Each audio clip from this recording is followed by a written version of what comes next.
Thanks to the rise of Twitch and events like Games Done Quick, it seems like video game speedrunning is becoming a lot more common and spreading to a wider audience. While not every gamer is going to be pulling off frame-perfect tricks to beat a game in world record time, more and more people appear to be getting into it, and casually running through their favorite games as fast as they can.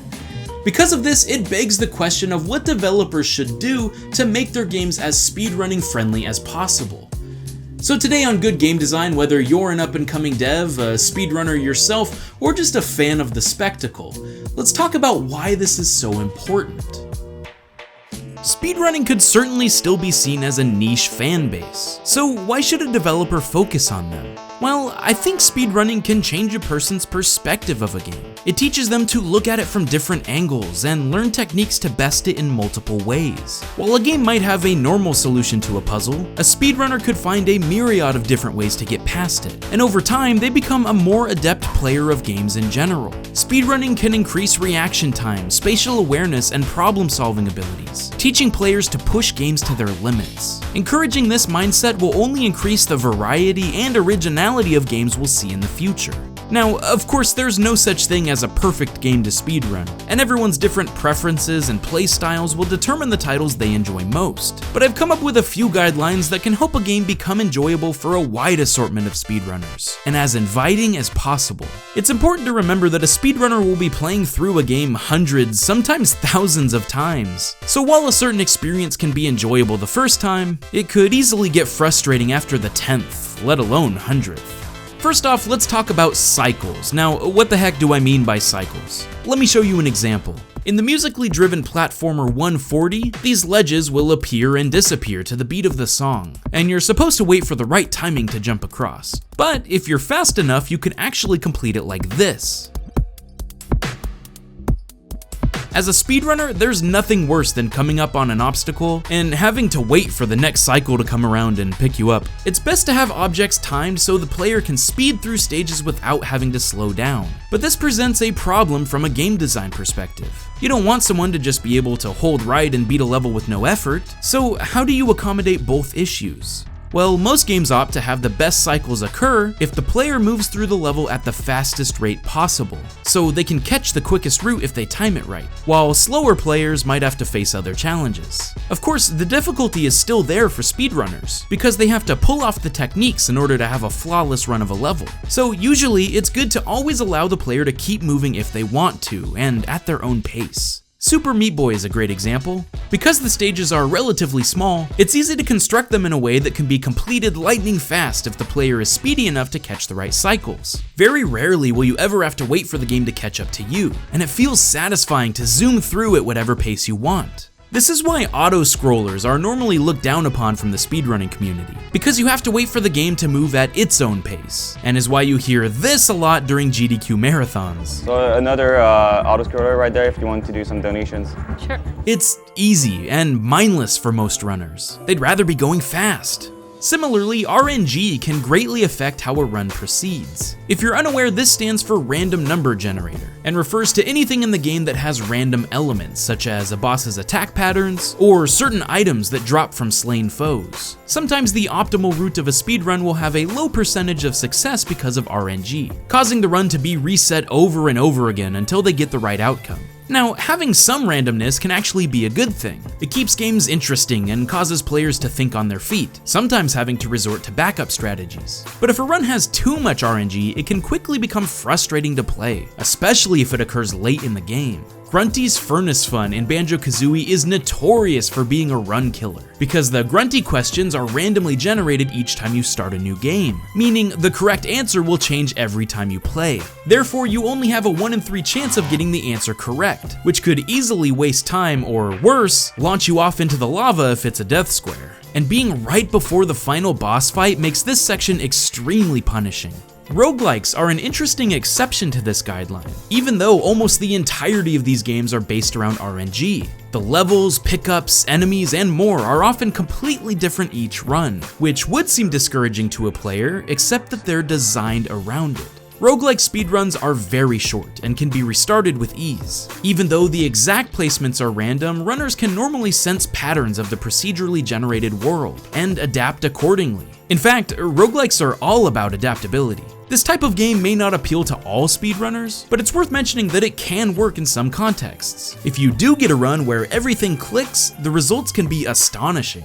Next up, it's incredibly helpful to make cutscenes or any form of waiting skippable. Sometimes designers don't want a player to miss any important exposition, but after seeing it once, it's nice to be able to pass over it in future playthroughs. Super Mario Sunshine has a nearly 8-minute opening cutscene that can't be skipped, even after beating the game, so every speedrun has to start by watching it. Whew, better get comfy. Hindsight is 2020 though, and a lot of games today have the option to skip things like this, thank goodness. Likewise, bosses that have invulnerability periods can become annoying, because again, you're just waiting around. Generally speaking, it feels better to be able to hit a boss at all times. Not only because it can save time, but it feels more satisfying knowing that you completed the battle faster because of your own speed, not the speed of the boss. Luckily, some games are starting to incorporate speedrun modes that can cut down on a lot of tedium, like Axiom Verge placing a timer on screen and removing all dialogue and cutscenes, or Fury completely eliminating the walking sections in between bosses, and instead taking you right to the next fight without any downtime. Little things like this can cause a game's longevity for speedrunning to skyrocket. This might not seem like a big deal, but including in-game leaderboards of the fastest times for stages can immensely help speedrunners improve and hone their craft. This not only allows for individual level practice, but also encourages competition with the leaderboards, especially if you can compare against your friends' times. Pushing your players to think about speed and how they play can be as simple as including a timer option, or having specific achievements for beating the game in under a certain amount of time. This can help casual players dip their toes into speedrunning without having to practice for an unrealistic amount of time, and can be a fun inclusion for completionists that completely changes how you tackle a game. Let's talk about sequence breaking. Without a doubt, speedrunners will find ways to dismantle a game, and use glitches or exploits to go far beyond the intended way to play. While there are glitchless categories, and some viewers enjoy the traditional runs more, sequence breaking is unavoidable for any percent runners. They're just trying to beat the game as fast as possible. Now, this might sound weird, but if you come across some of these tricks in playtesting or watching speedrunners, consider leaving them in your game, to a degree. Obviously, this will come down to developer discretion, but sometimes it can be really cool to see an unintentional way to beat a certain section of a game, and can make for some of the most entertaining speedruns to watch. Yacht Club Games often will pop their heads in during Shovel Knight runs at a GDQ, and most of the time get their minds blown seeing runners destroy their levels in unique and crazy ways. But rather than go and patch these exploits out, they decide to embrace the speedrunning community and leave them in as little Easter eggs for those searching for it. But perhaps a step further, consider intentionally putting in speedier options for more skilled players. Maybe the best example of this is Super Metroid including the wall jump ability. It introduces it fairly late in your first playthrough, so you may not even know it exists, but you actually have this capability to scale walls from the very start of the game. And while it is hard to pull off, it allows the player to go to certain places long before they're supposed to. Now, runners probably have taken it further than the devs originally intended, but the idea is excellent, and I'd love to see more games in the future take this idea and run with it. Reward the players that are exceptionally talented at your game. Last but possibly most important, have fun movement. Speedrunners are going to gravitate toward the games they love, but it can only help to have a variety of options when it comes to how they move within them. Similar to having good cycles, flow is so important to how a game feels, and when you're able to climb buildings or rush across landscapes with many different tactics at your disposal, it helps the player feel empowered. Super Mario 64 has some of the most enticing speedruns out there, because runners will use the plumber's tool belt of abilities to speed through stages in ways that some have never thought of before. Combining side flips, wall kicks, dives, and triple jumps to reach hidden stars in mere seconds feels incredible. Now, this also runs the risk of making a game too easy if the player can just zoom past all the obstacles, so sometimes a way to add challenge is to have a cost to the benefit of moving quickly. In Spyro speedruns, you're almost always using the charge ability to run faster, but your turning is vastly decreased with this move, so it raises the skill needed to pull off tricks efficiently. Movement might seem like the most obvious part of a speedrun, but it can also be the trickiest thing to get right from a design perspective. Overall, having lots of options and different ways to string movement together to make an impressive advance on a level can be the bread and butter of a successful speedrun.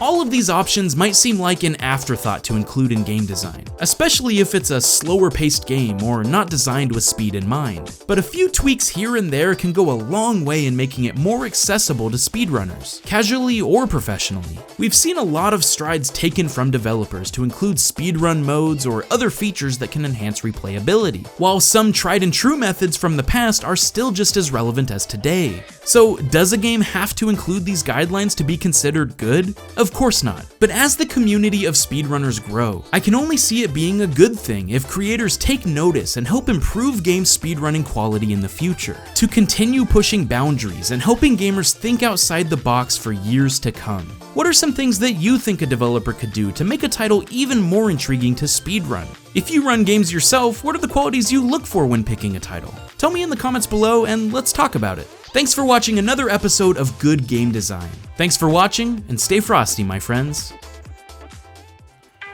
Hey there, I'm Snowman. I hope you enjoyed today's episode. If you ever want to help support the channel and future videos, Patreon is a great way to do so. You'll get all sorts of benefits, like helping decide future episodes of Good Game Design, or update vlogs on what I've been playing lately and extended thoughts on upcoming projects. Be sure to subscribe for more analytical content and follow me on Twitter for details on anything I have going on in the future. Thanks again for watching, and I'll see you guys next time.